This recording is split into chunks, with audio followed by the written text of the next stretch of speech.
ہے تحفہ رمضان 4۔ اللہ کے رسول نے فرمایا طہارت اور پاکیزگی سے محروم نہ رہو اور بے صبری مت کرو، صبر کرو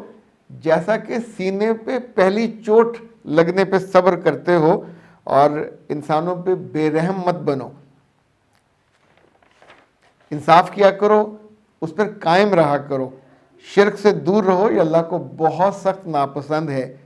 اور نیکی کیا کرو، یہ جنت میں لے جاتی ہے، خیرات کرو ان لوگوں پر جن کی کفالت تم کرتے ہو، یعنی جو سب سے قریبی عزیز ہیں ان پہ خیرات، غصے میں دوسروں کے فیصلے مت کیا کرو، اور غیبت نہ کیا کرو، نہ سنا کرو۔ جو اصل الفاظ ہیں، جس نے غیبت سنی اس نے غیبت کی۔ میرا رب ہم کو توفیق دے کہ ہم ان باتوں پہ